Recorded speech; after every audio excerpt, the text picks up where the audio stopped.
Hi guys, welcome to my channel. So, as we all know, Netflix recently released the first season of their new show, Wednesday, starring Jenna Ortega, and I'm sure you've seen a billion posts about it all across the internet. I watched it, I have thoughts, and I want to talk about them. If you enjoyed this video, consider liking and subscribing. Now let's get into it. I feel like I should state, first of all, that I've never been an Addams Family stan. Like, I've never seen any of the old movies or TV shows and didn't really know anything about the characters before watching this show. So I went into this completely blind with no expectations. But what is it about? Wednesday is a teen comedy horror focused on Wednesday Addams from the Addams family. After being shipped off to boarding school, Wednesday begins investigating a series of murders and mysteries in the school and town, and how everything is prophesized to be connected to her. There is also the social aspect of things where basically, all the characters keep trying to either befriend or date Wednesday, despite her constantly rejecting, using, threatening, and endangering them all. Fun! So, now that we know what it's about, what do I think about the show? I absolutely loved this show, and I need multiple new seasons greenlit like yesterday. The plot, the aesthetic, the acting, the characters, I loved it all. These days, when I finish a show, I usually don't have a feeling of wanting to rewatch it, even if I really love it, because I have a billion other things that I want to watch. But with Wednesday, I actually really want to rewatch it sometime. Like, it's just that good, in my opinion.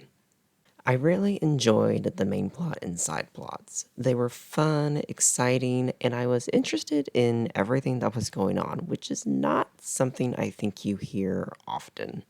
Like, usually with shows and movies, there's at least one plot line that has you like, meh, next. Like, when I was watching season 4 of The Dragon Prince, I was not interested at all in the Cal and Rayla miscommunication plot line. Like, for example.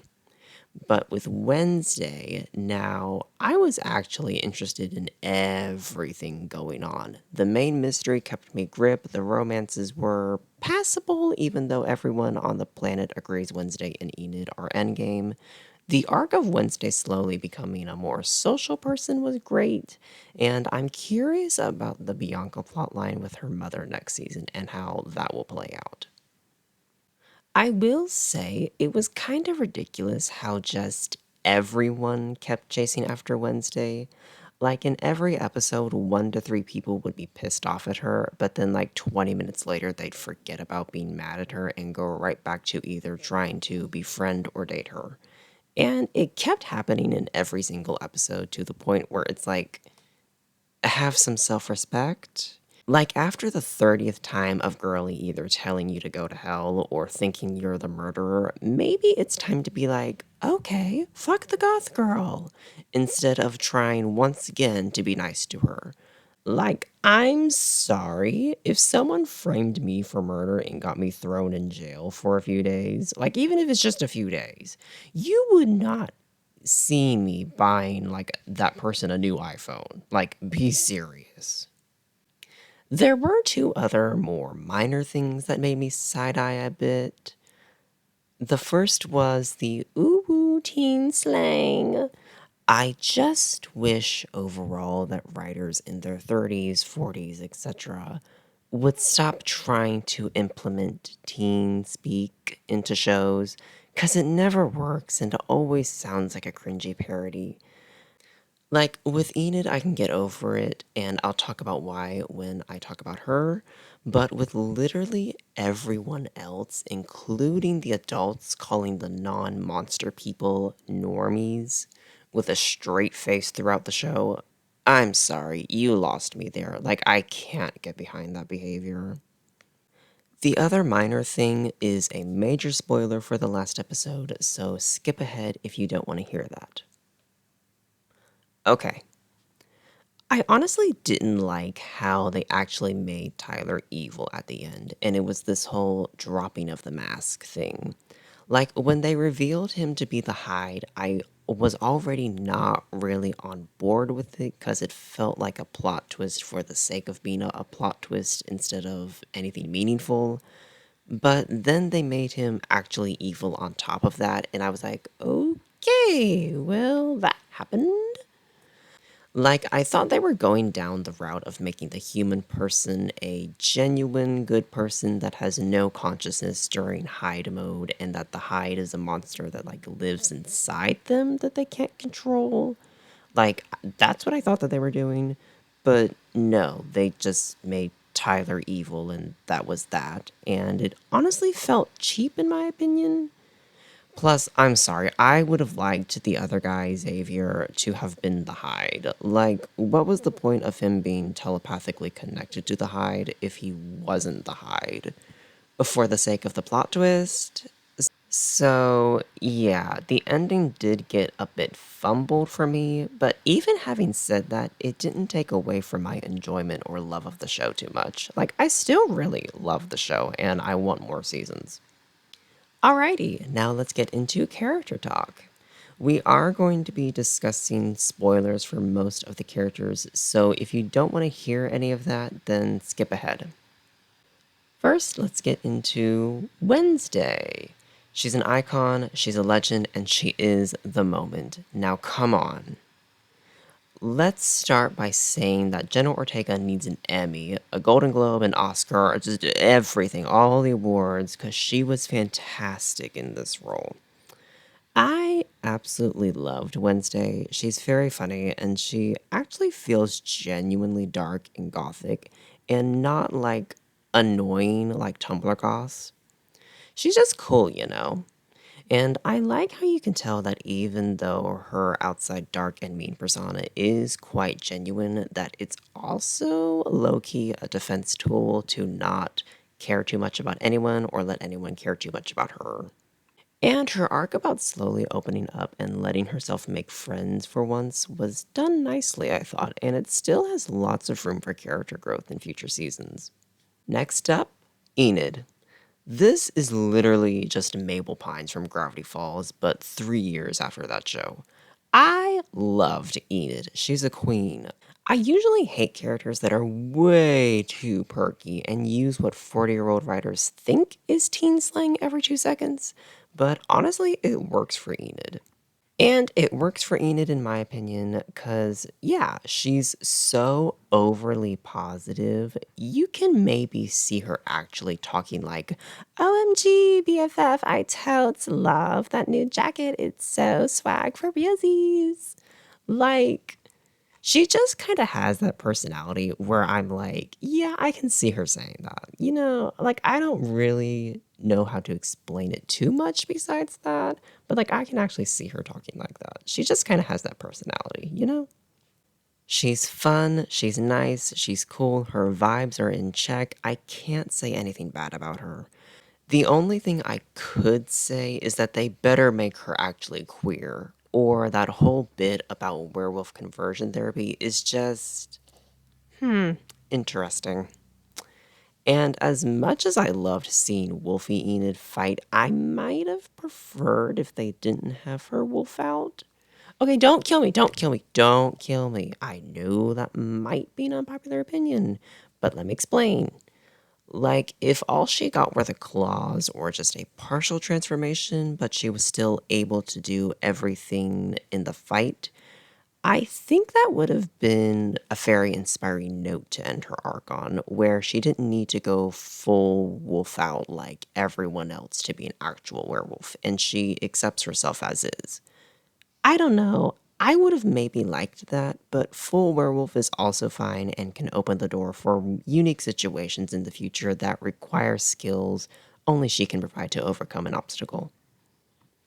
Let's move on to Tyler. First of all, the actor is.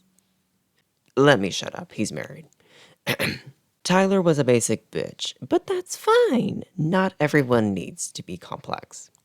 Okay, but literally, what is his endgame or motivations? Because it's one thing to be controlled and be an unwilling servant, but they made him actually evil in the final episode, so what even does he want? And what was he getting out of the arrangement between him and the normie teacher? And was literally anything in the other episodes genuine, or was it all just a facade? I do think his problems with his dad are genuine, but other than that, I literally can't tell if anything else was real or fake about him. And this is why I don't like the plot twist at the end, because it throws just so many things out of whack that are just left unexplained and creates more questions than answers. Let's move on to Xavier. Stand up! Stand up! We can end the discussion right there. Stand up! Why the hell do you keep chasing after Wednesday after the girl has already told you multiple times she isn't interested, backstabbed you at least twice, and got you arrested and framed for being a serial killer? Like, I'm sorry, I'm gonna say it again. You would not catch me buying a new iPhone for someone that tried to frame me for murder. Please! And not only that, but the audacity of that boy to accuse Bianca of manipulating him with her siren song. And then at the dance, be like, hey, can you use your song to erase my memory of the girl I like dancing with another boy? The fucking audacity to ask that. I'm glad she called him out on that. I can't even. Also, what exactly is his connection to the Hyde? Because I was thinking he was the Hyde and his paintings were his subconscious or whatever, trying to tell him what's going on in the middle of the night, but he was just like misinterpreting them as dreams. But no, apparently they were just dreams, because for some reason he's telepathically linked to Tyler. That wasn't explained, and I'm not sure if they will explain it next season. So for now, I'm just gonna say that's a little fruity. It is. It's a little Fruit Loopy. Let's move on to Larissa. First of all, love that Gwendolyn Christie finally got to be a true evil head bitch in charge, cause she was done dirty with Captain Phasma. Even though I still love Phasma, justice for Chrome Dome. Second of all, I don't think they should have killed her off so soon. I loved Larissa's relationship with Wednesday, and I feel like they could have done quite a bit more with them now that this lady knows in the end Wednesday was right and not crazy after all, even though she did break multiple school rules. I don't mind overall that they killed her off, even though she is one of my favorite characters, but I just feel like they could have waited to do so until season 2 or 3 to do it, you know? Anyway, I absolutely loved her and could really tell that everything she did was to ultimately protect the school and its reputation so it didn't get shut down. Although, to be honest, I don't really think she cared about the kids. I feel like she didn't want it to shut down because she'd be out of a job, and you just know Tuition Forevermore was giving her a nice paycheck. We love a girl boss. Next up is Bianca. Oh, it was bad for her. I don't know why this girl kept wanting to get involved with both Xavier and Wednesday, because, like, you're supposed to be the most popular girl in school. You're supposed to be the top of the food chain in this type of show. Why do you care so much about the weird new girl, and why do you keep trying to get back with your ex when you could pull any other person in the school? Don't know. I found that weird, but at the same time, it gave us more screen time with her, so I'm happy about that because I did like her. I'm actually very curious and excited to see what is done with Bianca next season with her mom's MLM scheme and with her potential relationship with that other guy from the dance. I don't remember his name, sorry. But yeah, I liked her and I'm excited to see what's next for her. Let's move on to Enid's boyfriend. I will insert the name when I remember it because I can't for the life of me remember his name right now. Low-key, he felt like a Disney Channel reject. I'm sorry, how the hell do you accidentally turn yourself to stone?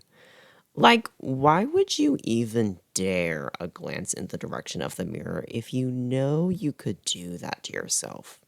Dumbass. Other than that, he didn't do much, so I don't have much else to say. Let's move on. Eugene! We love adorable nerds. Was he a dumbass for going into the woods alone and getting himself mauled to near death? Yes, he was.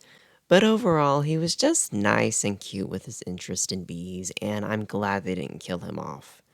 Though how he survived that, I will never know, but thank you, plot armor. We love plot armor sometimes. Let's get into Marilyn, aka the normie teacher, aka Laurel. Are we surprised? Are we surprised that she was evil? I knew it had to either be her or the therapist lady that was Laurel, and once the therapist got murdered, it was pretty obvious that it was this lady.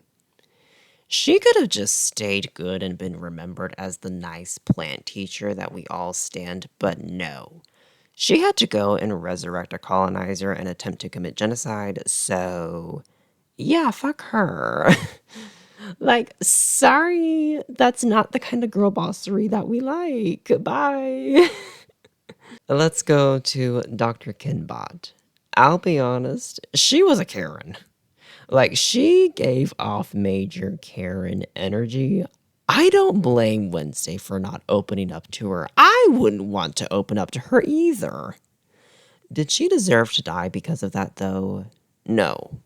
Maybe. I say maybe because I still don't know why the hell she was interacting with Tyler outside of a session.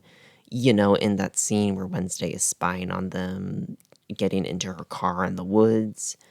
I still don't understand what that was about. Maybe I'm just misremembering something. Maybe something flew over my head. I don't know. Maybe it was just left unexplained. I don't know. It's stuff like that that reinforces my belief that either I'm missing something or the major plot twist at the end was thrown in purely for the sake of being a plot twist. Because a lot of weird things are just left unexplained in my brain, and I can't decide whether, the show just didn't explain them or whether, I just blanked out and missed something. I don't know. But yeah, she was weird. She felt very weird. Yeah, I would not want her as my therapist either. Let's move on. Oh, let's move on to Sheriff Donovan. Fuck him. I do not believe for a second that he cares for his son in any way, shape, or form. I don't. I'm sorry. I don't believe that he cares for Tyler at all. He's arrogant. He's annoying. He's a cop, so that's automatically minus 50 points. I hated him every single time he appeared on screen, and I wanted him to get murdered at some point. Sorry, I did. But unfortunately, that didn't happen, so we'll have to put up with him again next season. Yay. Next up is Mayor Noble Walker. I'd honestly just like to know why this man idolizes Crackstone. 'Cause, honey, you know that man was racist, so why are you trying to paint him in a nice light when he would have hated you also? I didn't particularly like him because he was quite shady with the cover-up thing, in the family reunion episode, Parents Weekend episode, blah, blah, blah, blah, blah. He was quite shady with the whole cover-up thing in that episode, but I can't say that I hated him the way that I did Donovan. Why did he have to die? I don't know. Why did everyone else have to die except for the sheriff? I don't understand. Make it make sense. Yeah. I could have had the mayor around for another season or two. He could have been a nice, antagonist. We could have had him around. Anyway. And finally, all the other Adams. First of all, Morticia is mother. We need to address the obvious before everything else. I absolutely loved her, and the actress was amazing in the role. Please show her more next season. Please bring her on more next season. Yeah, just bring Morticia on more next season, please. Thank you. Thank you in advance. Gomez, the dad, was fun, and I could tell his actor was having a lot of fun in the role also, so we love that. Kooky, a bit odd, but fun, just nice overall. And the brother Pugsley was a geek that needs to grow a spine, but his version of fishing being just blowing up the fish with a grenade was so iconic. I honestly can't decide whether I want to see more of the other Adams next season, though, like a more prominent role in season 2, besides like 2 episodes. Because they are enjoyable and kooky when they're on screen, but at the same time, it likely would be very awkward coming up with an excuse for why they're always at the school. Well, besides the brother, that's an easy, obvious answer. I don't know. But yeah, I liked them. Yeah, I did. But that's all my thoughts on the show. What did you think of Wednesday? Did you like it and want more seasons? Did you hate it and think it's an abomination in the Addams Family lore? Let me know your thoughts in the comments, and if you like this video, then consider giving it a like and subscribing to my channel. Bye!